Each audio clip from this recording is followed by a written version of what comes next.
हम सबके महापुण्य का उदय हुआ है। हम सभी इस युग के महान अध्यात्म के राजहंस चरिया शिरोमणि आचार्य भगवान विशुद्ध सागर जी गुरुदेव के आशीर्वाद एवं मां जनमाणी की कृपा से अपनी वाचना को प्रारंभ कर रहे हैं।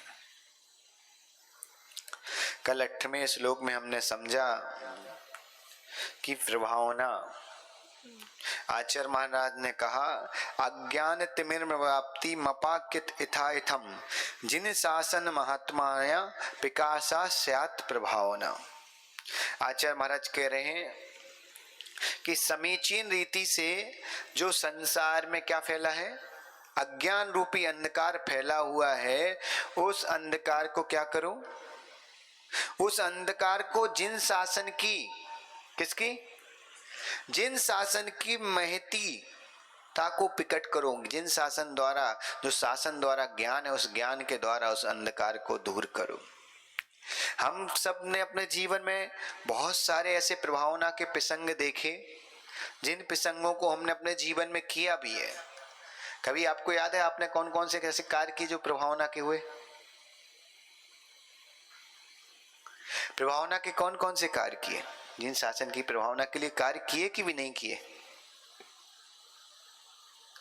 जिन शासन की प्रभावना के लिए कार्य किए कि नहीं किए? कौन कौन से किए? रात्रि भोजन त्याग प्रभावना है, और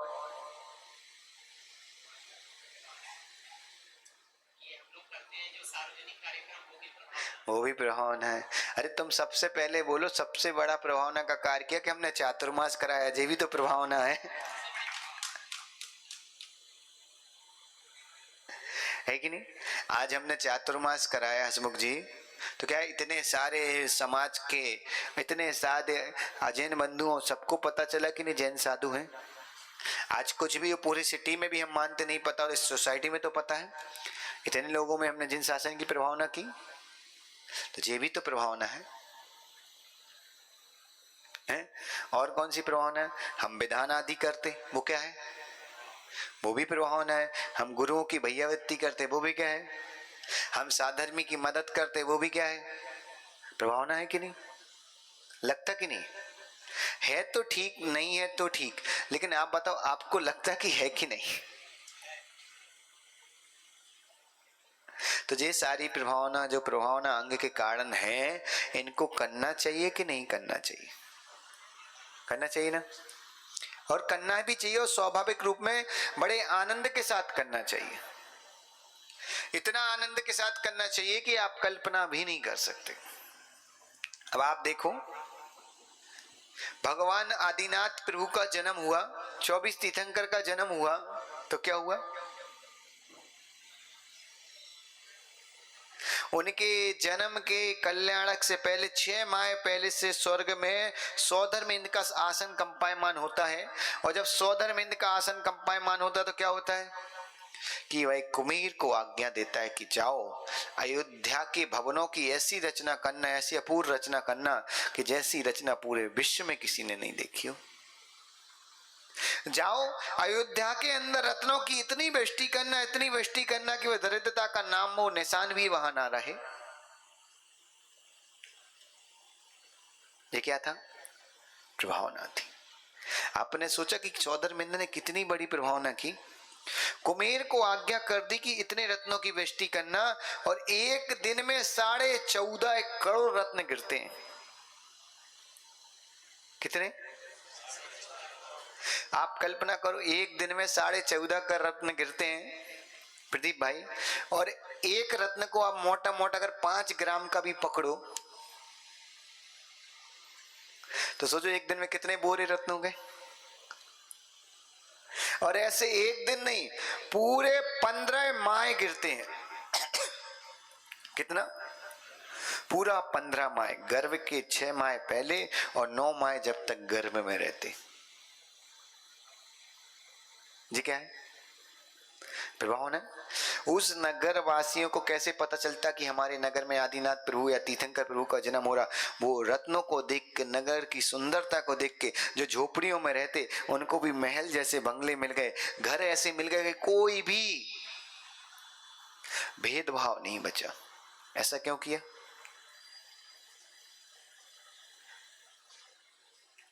ऐसा क्यों किया? सौधर्म इंद्र चाहता तो अयोध्या में जन्म होना था। अयोध्या में, पूरी अयोध्या में थोड़ी जन्म होना था। कहां होना था? नाभि राय के घर में ही जन्म होना था ना। तो नाभि राय के भवन को ही सुंदर बना दे तो उसने पूरे नगर को क्यों सुंदर बनाया? कभी आपके मन में विचार आया कि उसने पूरे पूरे पूरे पूरे पूरे पूरे नगर को ही क्यों सुंदर बनाया? चाहता नाभि राय के भवन को बना देता, इतना वैभव इतनी जगह फेंका, वो पूरा नाभि राय को दे देता। कभी मन में एक आध बार विचार है, इतने पुराण सुनने के बाद, इतनी सारी चीजें करने के बाद, कभी प्रदीप मन में विचार है कि ऐसा ही क्यों किया?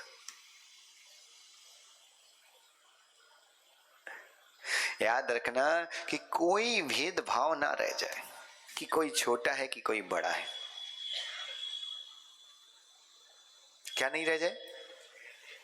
कोई भेदभाव नहीं रह जाए कि कोई छोटा है कि कोई बड़ा है।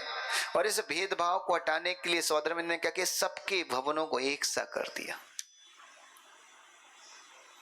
ऐसा कहते हैं कि उस समय नगर ऐसा लग रहा था कि जैसे कलरफुल उद्यान। देखा कभी उद्यान में गए? यहाँ कितने लोग हैं जो बद्रीनाथ गए? बद्रीनाथ के बीच में एक श्रीनगर पड़ता है। कभी श्रीनगर जाना हो? और श्रीनगर से आप 10 किलोमीटर अंदर एक पहाड़ी है, उस पहाड़ी पे अगर आप जाते हो तो वहां फूलों की बगिया कहते हैं उसको। खच्चर पे बैठ के उस पे घूमना पड़ता है। कभी जाना हो तो जाना। वहां एक हिंदुस्तान में एक ऐसा स्थान है कि जहां पूरे विश्व में जितने प्रकार के फूल होते वो सारे फूल वहां उगाए जाते हैं। और उन फूलों को देखने के लिए खच्चर पे बैठ के जाना पड़ता है। और जब वहां उगाए जाते हैं और उन फूलों को बैठ के देखने के लिए जाना पड़ता है तो पता क्या होता है कि वहां आप देखो, कोई लाल कलर का है, कोई हरे कलर का है, कोई नीले कलर का है। तो क्या होता है? कितना आनंद आता। आपको जो याद नहीं हो, आपने कई बार ऐसी पेंटिंग देखी होगी जिनमें केवल पेंटर क्या करता है, एक ब्रश उठाता है और सब कलरों में डालता है और ऐसे ऐसे फेंकता जाता है। और जब वो रंगीन हो जाता है तो कैसा लगता है? सुंदर लगता है। ऐसे ही उसी तरह कुमेर इंद्र ने क्या किया इसके जन साहब, पूरे नगर में कोई लाल मकान है, कोई हरा मकान है, कोई नीला है, कोई आसमानी है, कोई बैंगनी, ऐसे अलग अलग कलर के मकान तैयार करो सबके एक से। क्यों? पता क्यों? क्योंकि कोई भेदभाव नहीं रह जाए। और जब भेदभाव नहीं रहेगा तो क्या होगा? सबके अंदर समानता होगी, और समानता होगी तो सबके अंदर सरलता भी होगी। क्योंकि भाई कौन व्यक्ति किसको अभिमान दिखाएगा? काय का अभिमान दिखाते हम? आप देखो, कल्पना करो, एक गरीब व्यक्ति है, उसको दुख है कि मेरे पास पैसा नहीं है, और एक अमीर व्यक्ति है उसको सुख है कि मेरे पास पैसा है। एक भूखे व्यक्ति को दुख है कि मेरे पास भोजन की व्यवस्था नहीं है, और एक जिसके पास भोजन की व्यवस्था है उसको सुख है कि मेरे पास पर्याप्त भोजन है। जो व्यक्ति दरिद्री है, जिसके पास वस्त्र नहीं है, उसको दुख है कि मेरे पास वस्त्र नहीं है। और जो व्यक्ति सुखी है, जो दरिद्री नहीं है, जिसके पास अपार वस्त्र हैं, उसको लगता मेरे पास इतने वस्त्र हैं। तो हमें क्या लगता कि वो व्यक्ति सुखी है, और जिसके पास कुछ नहीं वो दुखी है। ऐसे ही होता ना। याद रखना, दोनों ही दुखी हैं। गरीब इसलिए दुखी है कि वो उसके पास पैसा नहीं है, और अमीर दुखी इसलिए कि उसके पास पैसा है तो पैसा संभालने की व्यवस्था नहीं है। जिसके पास भिखारी है, जिसके पास भोजन की व्यवस्था नहीं है हसमुख जी, वो इसलिए दुखी है कि उसके पास भोजन नहीं है। वो सोचता क्या खाऊं जिससे पेट भरे, और अमीर सोचता क्या खाऊं जिससे पेट भरे। उसके पास खाने के लिए नहीं है, इसलिए वो दुखी है कि खाना नहीं है। इसके पास इतना खाना है कि वो यही सोच सोच के मर जाता कि क्या क्या खाऊं कि जिससे पेट भर जाए, आराम से रह पाऊं। गरीब के पास वस्त्र नहीं है तो वो सोचता क्या पहनूं जिससे शरीर ढके। अमीर के पास इतने वस्त्र है कि वो सोचता क्या पहनूं जिससे शरीर ढके। आप देखो, जिनके पास 10-10 घड़ियां हैं, वो कहते 15 मिनट तो उनको ये सोचते आज कौन सी पहनूं। आप बताओ, जिनके पास वैभव ज्यादा है वो ज्यादा सुखी है कि जिनके पास वैभव कम है वो ज्यादा सुखी है? याद रखना, गरीब के पास एक घड़ी, उसको 365 दिन का पूरे जीवन भर वही पहननी। सोचने का टाइम ही बचता है। जितनी देर वो सोचने में लगाते हम बर्बाद करते टाइम, उतनी देर में तो पहन के निकल जाता है। है। रोज सोचो तुम्हारी दशा क्या, रोज तुम लॉकर खोलते हो कितना सोचना पड़ता, आज कौन सी शर्ट निकालूं, आज कौन सा पैंट निकालूं। गरीब को क्या है भाई, जो पहने कल पहने वही आज पहनना, वही कल पहनना। तो बताओ संसार में तुम बताओ सुखी कौन है। कभी तुमने सोचा कि पैसा वाला है, पैसे वाले को पैसे का सुख है, कोई के पास अपार पैसा उसको पैसे का सुख मिलता है कभी। एक पैसे वाला अपार करोड़पति अरबपति उसको पैसे का सुख है, हकीकत मानना उसको पैसे में कोई सुख नहीं है, उसको पैसे में सुख नहीं मिलता, उसको इस बात में सुख मिलता कि जितने दिख रहे ना हजारों लोग, इनके पास मेरे जैसा पैसा नहीं है, बस इस अभिमान का उसके पास सुख है। उस व्यक्ति से भी आप पूछो कि मरते समय तुम क्या साथ लेके जाओगे, वो तुम्हें भी उपदेश दे देगा। हो सकता है कि हमसे अच्छा उपदेश वो दे दे कि मरते समय में एक कौड़ी लेके नहीं जाएंगे, लेकिन उससे पूछो जीवन में अभिमान काय का किया, तो उसको इस चीज का अभिमान नहीं कि उसके पास पैसा है, उसको इस चीज का अभिमान है कि इतने सारे लोगों के पास जो चीज नहीं है वो चीज मेरे पास, इस बात का अभिमान है।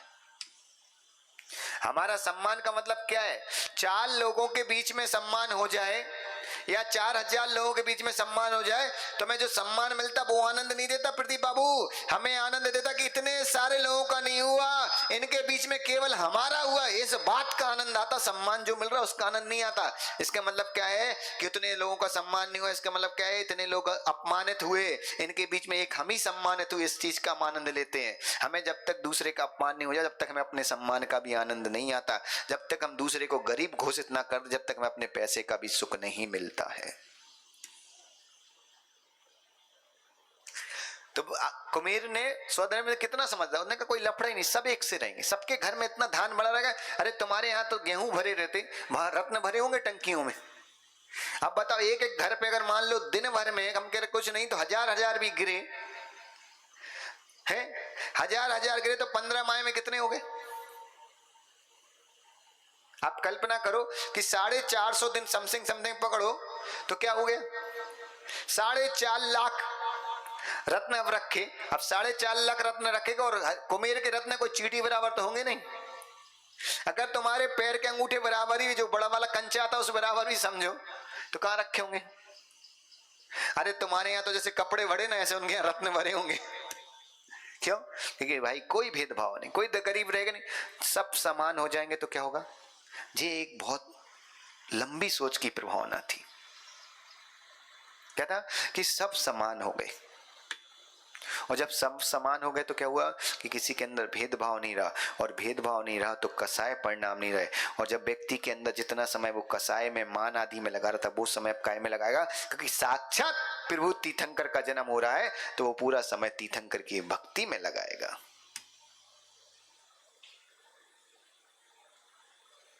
कितनी बड़ी प्रभावना, आप देखो कितनी लंबी सोच के साथ उसने प्रभावना की है। एक घटना होती है सुख जी, आचार्य भगवान महावीर कीर्ति महाराज का नाम सुना, विमल सागर जी के गुरु, सन्मति सागर जी के गुरु जो है वो कौन है, महावीर कीर्ति महाराज। सन्मति सागर जी के आचार्य पद के गुरु हैं, मुनि पद के गुरु तो विमल सागर जी हैं। सन्मति सागर जी स्वयं आचार्य विमल सागर जी के शिष्य थे। सन्मति सागर जी मुनि दीक्षा उनने आचार्य विमल सागर जी से ली, उनको महावीर कीर्ति गुरुदेव का आचार्य पद मिला था, इसलिए वो उनके भी गुरु थे। आचार्य महावीर कीर्ति महाराज अशोक जी तुम्हारे उत्तर प्रदेश में थे, बनारस में। तो एक बार ऐसे बैठे सब लोग, तो उनने बोला कि बाबू धर्म की प्रभावना करनी चाहिए। तो उनने पूछा कैसे करनी चाहिए। भाई रात्रि भोजन, रात्रि में कोई पानी तो नहीं पीता यहाँ। तो उनने कुछ लोगों ने बोला हाथ खड़े कर दे भाई हम पीते। तो उन्होंने कहा रात्रि में पानी नहीं पीना चाहिए। तो प्रदीप जैसा एक व्यक्ति भी बैठा था, उनने बोला महाराज रात्रि में पानी नहीं पीना चाहिए तो समझ में आया, तो इसका मतलब हम झूठे सो जाएं। महाराज बोले कि रात्रि में पानी नहीं पीना चाहिए, तो प्रदीप जैसा एक व्यक्ति बोलता है कि महाराज का हम झूठे सो जाएं। मतलब क्या समझे कि महाराज हम रात्रि में पानी की बात कर रहे हैं, हम तो भोजन सूट लेते हैं, आप पानी की बात कर रहे हैं।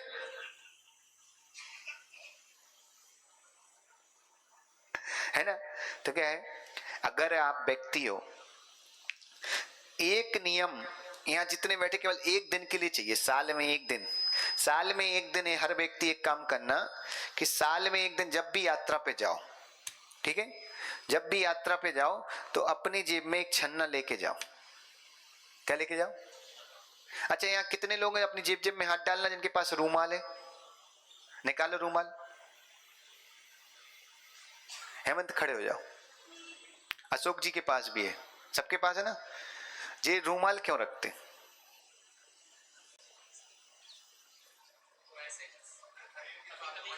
हाँ वाह अशोक जी, शरीर की साफ सफाई करने के लिए। चलो और कोई?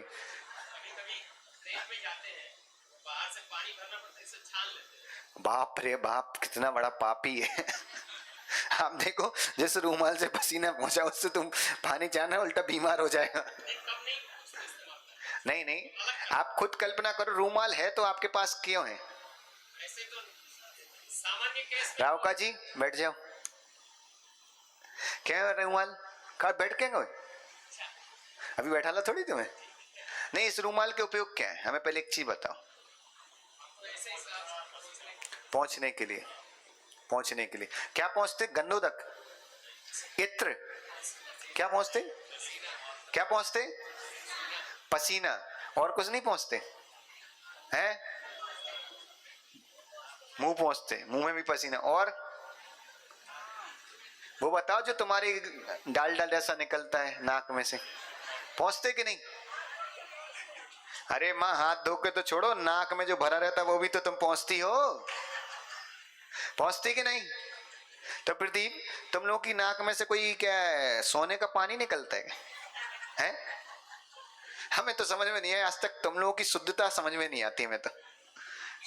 बैठ जाए हेमंत, बुरा नहीं मानो तो एक बात बोले है, तुम लोगों की पता शुद्धता कितनी है? अशोक जी, आते समय मान लो किसी व्यक्ति को, हसमुख जी आ रहे और हसमुख जी को आते समय किसी शुद्ध व्यक्ति ने छू लिया, किसी ऐसे व्यक्ति ने छू लिया जिसको तुम छुआछूत मानते हो, उस व्यक्ति ने अगर मान लो तुम्हें छू लिया तो तुम अशुद्ध मानते हो कि हम अशुद्ध हो गए।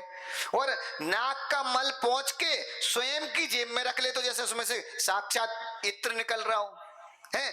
और वही अशुद्ध व्यक्ति तुम्हारे ऑफिस में आ जाए, तुम्हारे काउंटर पे आ जाए और हरे हरे नोट दे, उसके छुपे हुए नोट तो शुद्ध हो जाते हैं और वो छू ले तो अशुद्ध हो जाते हो। तुम्हारी शुद्धता आज तक समझ में नहीं आई, क्या शुद्ध है क्या अशुद्ध है?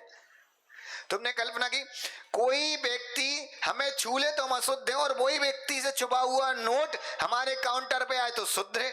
आप देखो, कल्पना देखो कि कितने अच्छे लोग हैं, दुनिया के कहां से छुपे हुए नोटों को भगवान जिनेंद्र के पास अभिषेक के समय धोती पहनते सोले की और उन नोटों को खुरस लेते हैं जैसे वो नोट बिल्कुल पवित्र हो, साक्षात लक्ष्मी है।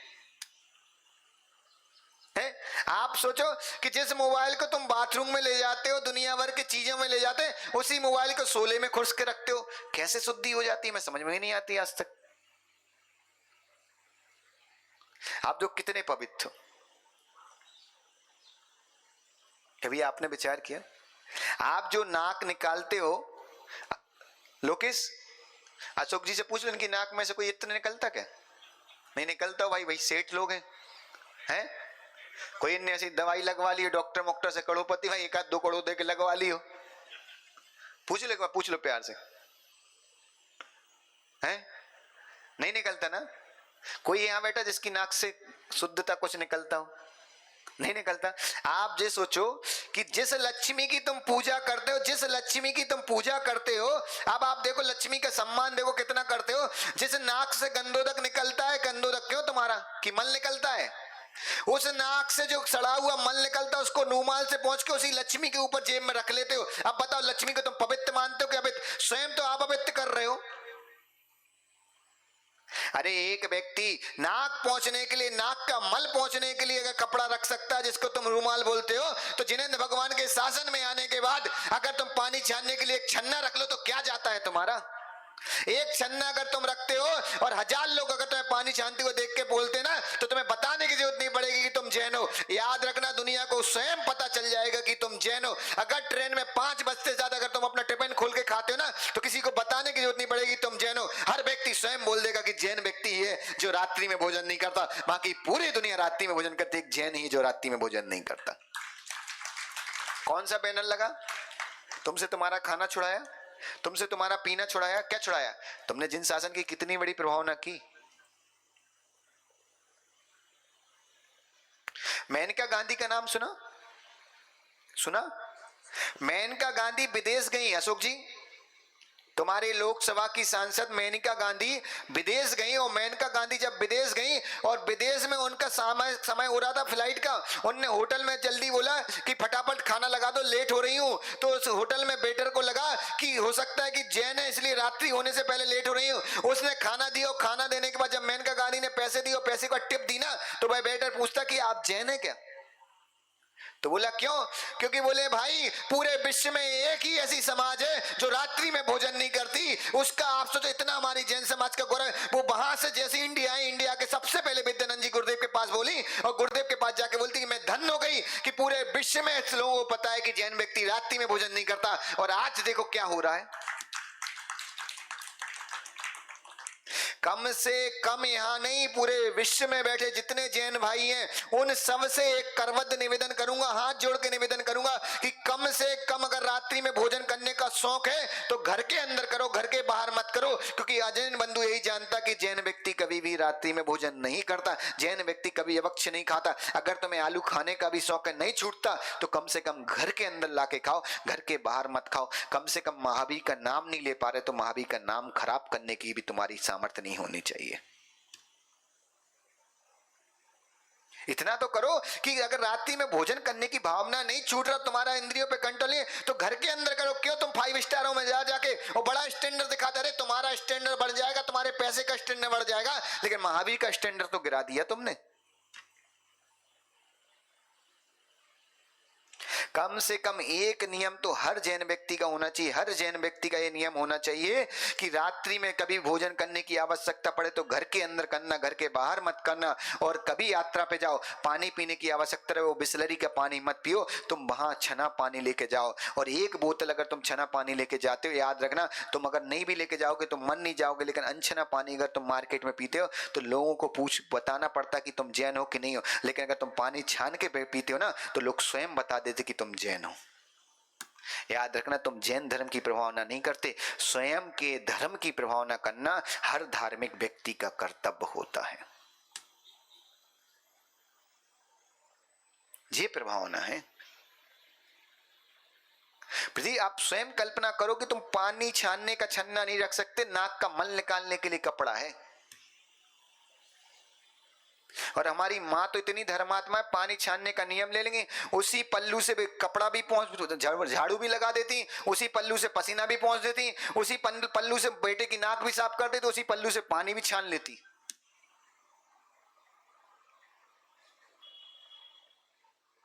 क्या है इतनी प्रभावना?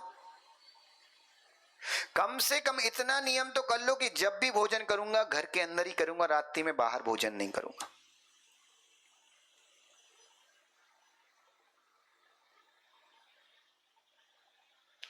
आपको क्या लगता है ऐसी कौन सी डिश है जो बिना आलू प्याज के नहीं बन सकती? एक डिश का नाम बता दो, आप मान जाओ।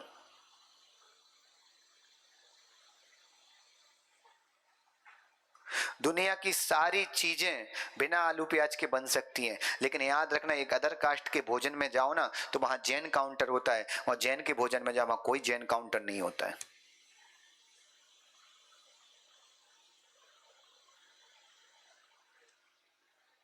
क्या बचाओगे तुम शासन को? क्या लग रहा?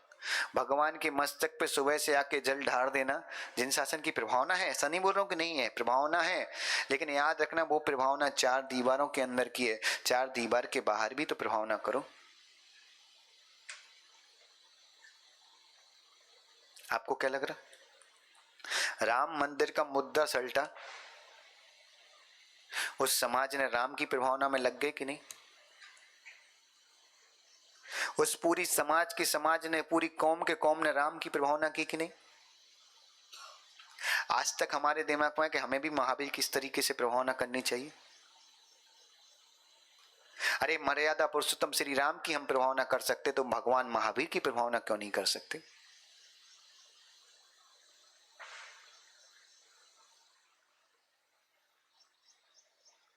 क्या सोच रहे हो? इतनी प्रभावना तो करो। अरे क्या जा रहा है तुम्हारा? कभी आपने विचार किया क्या जा रहा है? और हकीकत बताऊं, आपको बड़ा आश्चर्य होगा। विंध्याचल पर्वत के किनारे, विंध्याचल पर्वत के किनारे एक वन था, और उस वन में, विंध्याचल पर्वत के किनारे एक वन था, और खदर साल नाम का एक भील रहता था। और भाई भील क्या, भीलों का भोजन क्या होता है? मांस खाना। और भाई भील था और वह मांस खाना का उसका स्वभाव था। बस मांस खाना, कंद खाना, पानी पीना, अपना जीवन यापन करना, और कुछ था ही नहीं उसके पास जीवन में और कुछ करने के लिए। एक दिन वह शिकार करने के लिए अपनी पत्नी के साथ जब गया, और उसने शिकार करने के लिए धनुष पे जैसे ही बाण चढ़ाया और निशाना लगाया, और निशाना लगाते साथ ही उसको एक दिख रहा था कि चमकता हुआ कोई जानवर है। उसकी पत्नी बोलती कि मुझे ये लग रहा है कि कोई जानवर नहीं कोई और है। भील बोला नहीं जानवर है। पत्नी बोली नहीं जानवर नहीं कोई और है, अपन चल के देखते। और जैसे ही वहां चल के देखा, वहां बीतरागी मुनि समाधि दस्त नाम के महामुनि राज वहां ध्यानस्थ थे। अपनी पत्नी के, समझना हुआ भील, खरदास साल नाम का भील अपनी पत्नी के पैर पड़ता है कि तूने मुझसे मुनि हत्या के पाप से बचा लिया। और वह वहीं हाथ जोड़ के बैठ रहा है जब तक मुनिराज का ध्यान पूर्ण नहीं हो। और जैसे ही मुनिराज का ध्यान पूर्ण हुआ, मुनिराज ने आंखें खोली, भाई भील का जीव क्षमा मांगता है और बोलता है कि महाराज मुझे क्षमा करो, मैंने से आपके ऊपर बाण चढ़ाने के भाव आ गए, मेरे से इतना बड़ा अपराध हो गया। मुनिराज क्या बोलते हैं? धर्म वृद्धि रस्तु। क्या बोले? धर्म वृद्धि रस्तु। उस भील ने पूछा कि महाराज ये धर्म क्या होता है? अब उसने तो कभी सुना नहीं, उसको तो कोई पता नहीं। महाराज ने कहा कि मांस नहीं खाना, दारू नहीं पीना, शिकार आदि नहीं करना, जीवों को व्यर्थ में नहीं मानना, और जीवों को कष्ट नहीं पहुंचाना, ये सब क्या है? धर्म है। उसने कहा महाराज ये धर्म तो फिर हमारे काम का नहीं, आप अपने पास ही रखो, ये धर्म हम नहीं पाल सकते, हमारे तो किसी काम का नहीं, ये धर्म हम कैसे पालें?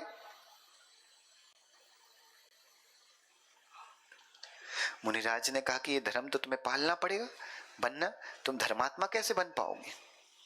मुनिराज ने उसको हिंसा के विषय में बहुत सारी बातें समझाई कि हिंसा करने से ये पाप लगता वो लगता। उसने तो कहा महाराज आपकी सारी बातें मैं मानता हूँ कि आप सच बोल रहे हो, पर मेरे साथ तो समस्या है कि मैं बिना मांस के मैंने आज तक कुछ खाया नहीं, और जंगल में कुछ है नहीं जानवरों के अलावा, अगर मैं इनको मार के नहीं खाऊंगा तो मैं तो भूखा ही मर जाऊंगा। महाराज के मन में पता तेजस क्या आया, उसके प्रति करुणा के भाव थे। महाराज ने देखा कि ये भव्य जीव है, आगे चल के बहुत योग्य बनेगा। उनने कहा कि एक काम कर, आज से तूने कभी कौवे का मांस खाया? बोला नहीं खाया। क्या बोला? नहीं खाया। तो महाराज ने कहा कि आज से एक काम कर, तू मांस का त्याग नहीं हो रहा मत कर, कम से कम कौवे के मांस खाने का त्याग कर दो। क्या कर दो? केवल कौवे के मांस खाने का त्याग कर दो। और उस व्यक्ति ने कौवे के मांस खाने का त्याग कर दिया और अपना धीरे धीरे जीवन यापन कर रहा था। धीरे धीरे जीवन चल रहा था, बच्चों का पाला पोषण चल रहा था, बड़ा आनंद से रहता था। और जब भी समय मिलता था वो समाधिस्थ मुनिराज का चेहरा उसको याद था, बस उस चेहरे को देखता और गुरु की विनय करता। कोई शब्द नहीं, कुछ नहीं, बस इतना कि गुरुदेव जहां भी हो वो स्वस्थ हो और उनको आशीर्वाद मेरे पे बना रहे। दिन में जितने बार वो फ्री होके भले की भावना उसके मन में रहती थी अशोक जी कि गुरुदेव जहां भी हैं वहां स्वस्थ रहे और उनका आशीर्वाद मेरे ऊपर बना रहे। राकेश भाई क्या मांस त्याग किया उसने? केवल कौवे के मांस खाने का त्याग किया। एक दिन ऐसे असाध रोग ने उसको घेर लिया, ऐसे असाध रोग ने उसको घेर लिया कि आप कल्पना नहीं कर सकते। जब उसको एक असाध रोग ने घेर लिया और ऐसा रोग हुआ, डॉक्टरों को दिखाया। देख के याद रखना कि जो शाकाहारी होते हैं उनके पास शाकाहारी डॉक्टर होते, जो मांसाहारी होते उनके पास डॉक्टर भी आया। डॉक्टर ने बहुत सारी जड़ी बूटी दी, वो ठीक ही नहीं हो। रोग जैसी दवाई खाए रोग बढ़ता जाए। बहुत अच्छे अच्छे डॉक्टरों को, राजवेदों को बुलाया गया। राजवेदों ने देखा, फिर पता चला कि इसको एक औषधि है, एक जड़ है, अगर उस जड़ को कौवे के मांस में रख के दी जाए तो ये रोग सही हो सकता है। क्या हो सकता है? कौन था वो? नहीं, महावीर स्वामी का जीव नहीं था बाबू। वो कौन था? वो तो बात की बात, उस पर्याय में कौन था वो ज्ञान मत दो। क्या था? क्या था? जन्म से जैन था। क्यों? तो तुम लोग कौन हो? हैं? जन्म से जैन हो? जैन कितने हैं यहाँ पे? हाथ ऊपर करना। करो ऊपर, जैन कितने हैं? वो व्यक्ति जन्म से जैन था। क्या था? भील था। उस व्यक्ति को असाध रोग हो गया, रोग ठीक नहीं हो रहा। डॉक्टरों ने बोला, वैद्य ने बोला कि कौवे के मांस में रख के अगर जड़ को खाओगे तो तुम ठीक हो जाओगे। उस व्यक्ति के पता क्या शब्द थे? पैर चले जाए लेकिन गुरु के चरणों में लिया हुआ व्रत नहीं छोड़ूंगा। उस व्यक्ति ने कौवे का मांस खाना स्वीकार नहीं किया। हम जैन कुल में, हमें जन्म से जैन मिला, उसको जन्म से जैन ग्रहण नहीं मिला, उसके बावजूद उसने मांस खाना पसंद नहीं किया। हमें रात्रि में गुरुदेव ने बोले रात्रि भोजन नहीं करना, डॉक्टर बोले रात्रि में दवाई खाना। हम नियम तोड़ने के लिए तैयार। वो जैन नहीं होने के बाद जैन धर्म का पालन कर रहा, और हम जैन होने के बाद भी भील धर्म का पालन कर रहे। अब बोलो जैन कितने हैं?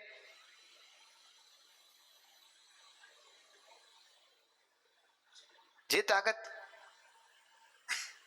आप बताओ, उसको तो जन्म से जैन कुल नहीं मिला था, उसको तो जन्म से भगवान महावीर की अहिंसा नहीं मिली थी, उसको तो मर्यादा पुरुषोत्तम राम की सीख नहीं मिली थी, उसको तो कृष्ण का प्रेम नहीं मिला था।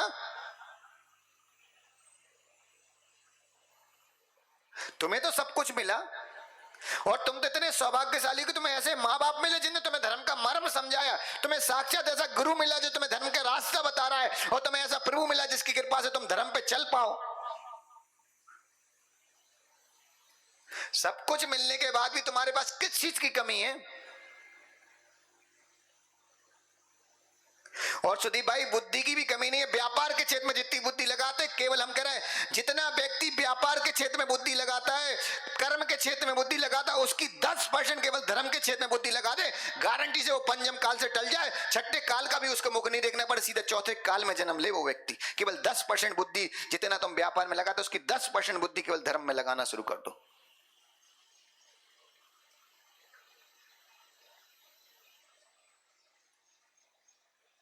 क्या है? आकाश, जब तुम आए थे कितने करोड़ लेके आए थे? लोकेश, बाजू में अशोक जी बैठे, पूछो कितने करोड़ लेके आए थे? कुछ लेके आए थे? आप सोचो कि जिस बुद्धि के कारण हम, जिस बुद्धि के बल पे हम अपने अपने शहर छोड़ के आए, कुछ नहीं 1000, 5, 2000, 10,000, 20,000, 25,000 रुपए की राशि लेने वाला व्यक्ति आज 25, 50 करोड़ का मालिक बन गया। अपनी बुद्धि के दम पे बनाओ, केवल उस बुद्धि को 10% धर्म में लगा लो, तुम धर्म के क्षेत्र में भी मालिक बन जाओ। क्या सोच रहे भाई? भील का जीव यहां तक खत्म नहीं हुआ अशोक जी। उस भील के जीव ने मना कर दिया कि मैं कौवे का मांस नहीं खाऊंगा हसमुख जी, और जब ऐसा हो जाता घर में कोई बात नहीं माने तो फिर क्या व्यवस्था होती?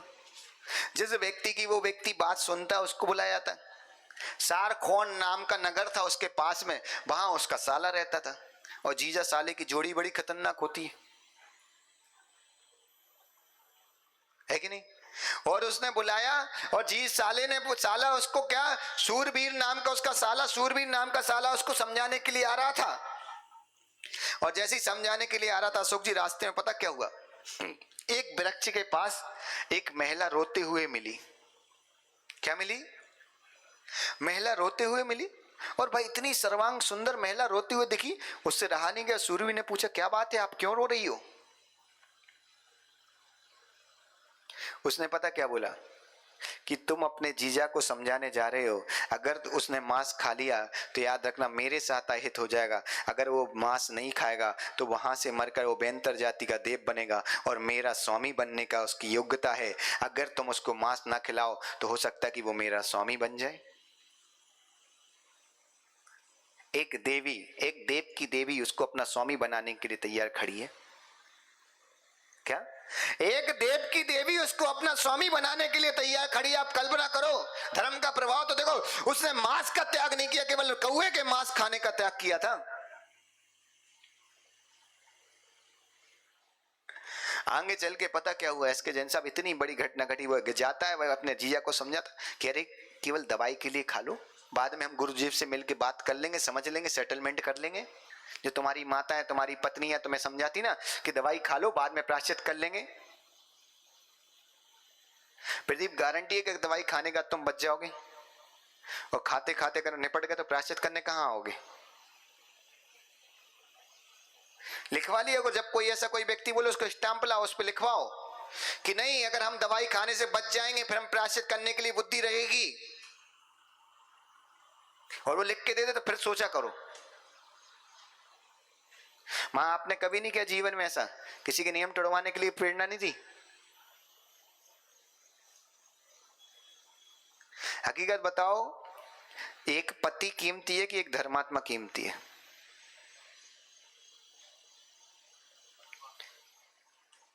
अगर आप किसी की पत्नी हो, इस चीज से आपका कल्याण होगा कि आप धर्मात्मा हो, इस चीज से कल्याण होगा। आपको जीवन भर पत्नी बन के रहना है ना, आपको जीवन भर स्त्री बनने में मजा आ रहा है ना, स्त्री पर्याय के दुख भूल गए? अरे स्त्री पर्याय के दुख पति की सेवा से नहीं छूटेंगे, स्त्री पर्याय के दुख अगर छूटना है तो नियम संयम व्रत साधना से, देव शास्त्र गुरु की कृपा से छूटेंगे, पति की कृपा से कभी नहीं छूटेंगे।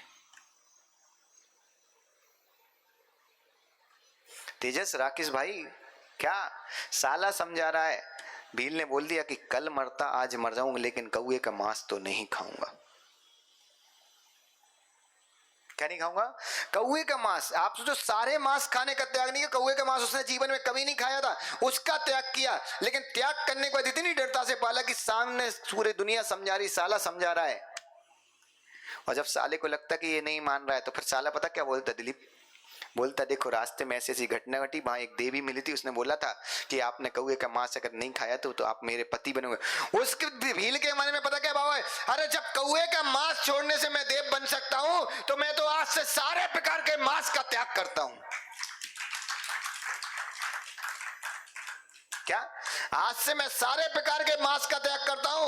उस व्यक्ति ने सारे प्रकार के मांस का त्याग करके उसको कोई नमोकान नहीं आता, तो उसको एक चेहरा याद था कि बीतरागी गुरु का चेहरा देखा था, और उसने उस चेहरे को देखते देखते अपने प्राण त्यागे, और इस प्राण त्यागने के परिणाम स्वरूप वह सौधर्म स्वर्ग में देव हुआ और 2 सागर की आयु प्रमाण देव हुआ। कहां वो बेहतर जाति का देव होने वाला, और कहां पहले स्वर्ग में सौधर्म स्वर्ग में जाके देव होना और 2 सागर की आयु पाना।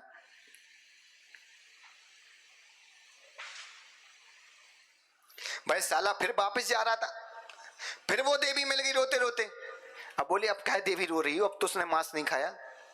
अरे बोले उसने मांस नहीं खाया लेकिन कौए का मांस का त्याग रखता तो मेरा पति बनता। उसने तो सारे प्रकार के मांस का त्याग कर दिया, अब तो मेरे से बहुत ऊपर वाले स्वर्ग में जाके वो देव बन गया।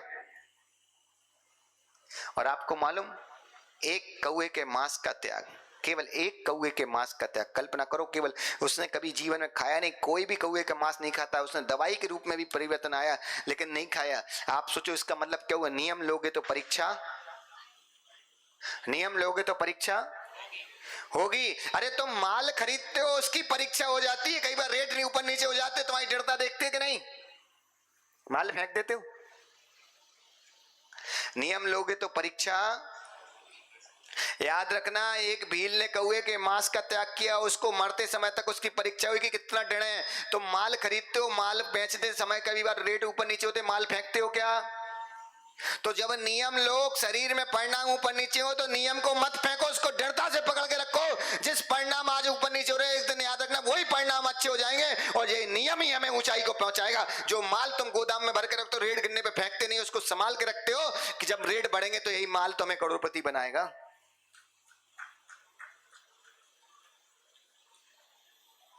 और पता आगे चल के वह जीव क्या हुआ, आगे चल के उसकी कल्पना देखो, वो जीव कहां पहुंचा। आगे चलकर वह जीव पता कौन बना?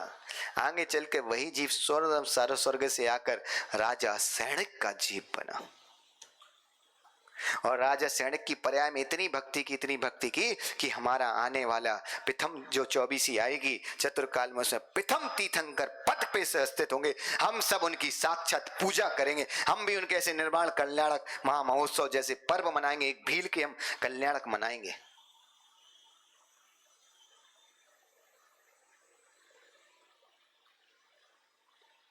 क्या सोच रहे? मन में आया कभी? भील कुल में जन्म लेने वाला, ना महावीर का सानिध्य मिला, ना राम का सानिध्य मिला, उस व्यक्ति को किसी का सानिध्य मिला, किसी का उपदेश नहीं मिला। केवल एक गुरु के सानिध्य में आने के बाद उसने कौए के मांस का त्याग किया, और वह आगे चलकर इतना कौए के मांस का त्याग करने वाला, जिसने जीवन भर मांस खाया, केवल कौए के मांस का त्याग किया और आगे चल के उसने पूरे मांस का त्याग किया, उसका फल देखो कि आने वाली 24 में प्रथम तीर्थंकर के रूप में हम उनकी पूजा करेंगे। आपने कल्पना की, हमें तो भगवान महावीर का सानिध्य मिला, देवदास गुरु का सानिध्य मिला, आचार्य भगवान विद्यासागर जी जैसे, आचार्य भगवान विशुद्ध सागर जी जैसे, आचार्य भगवान प्रसन्न सागर जी जैसे गुरु समझाने वाले मिले। उसके बाद भी जैन कुल में मिलने के बाद, सगे माँ बाप मिलने के बाद कि माँ बाप समझा रहे, उसके बाद भी हम जैन कुल में रहने के बाद एक चीज का त्याग नहीं कर पा रहे, त्याग करने के बाद भी हम नियम तोड़ देते, तो सोचो हम भील हैं कि जैन हैं। भाई भील इतना पद पे पहुंच गया कि तुम्हारा तीर्थंकर बनेगा, पहला तीर्थंकर। सोचो ये सामर्थ, वो भील का जीव इतना हो गया कि जैनियों का प्रथम तीर्थंकर बनेगा, और जैनी होते होते हम भील बन जाए तो जे प्रभावना।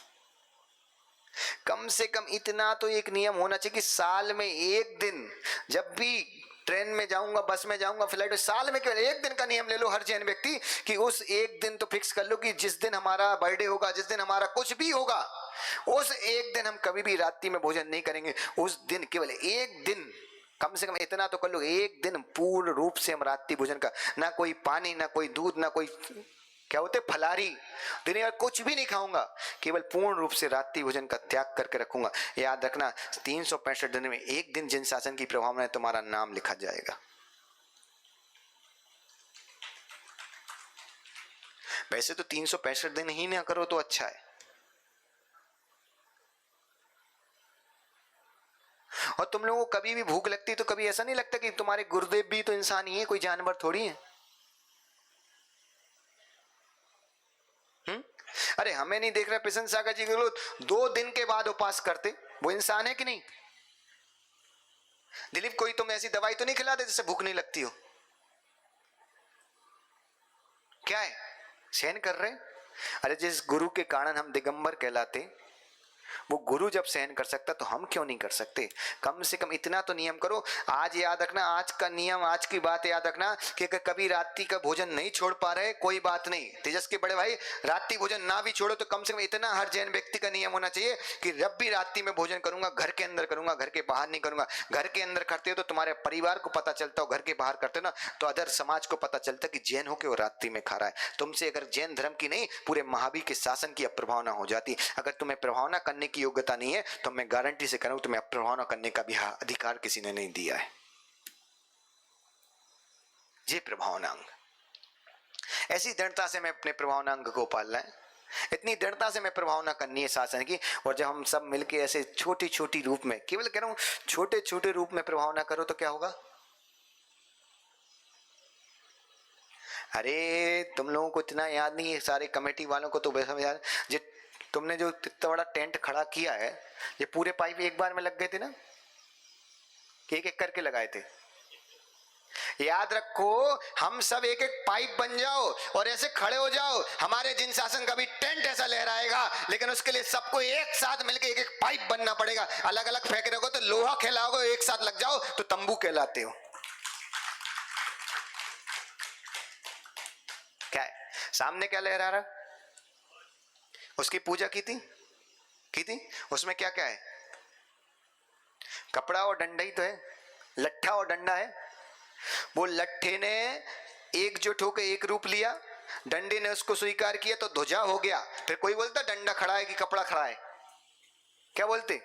और ध्वजा नहीं, साथ में जिन लग जाता कि जिन शासन की पताका लहरा रही, जिन शासन का ध्वजा लहरा है, उसी तरह तुम सब मिलके एक छोटे छोटे नियम के कपड़े रूप में एकजुट हो जाओ, तुम भी जिन शासन की पताका लहरा सकते हो। तुम में बहुत सामर्थ्य है,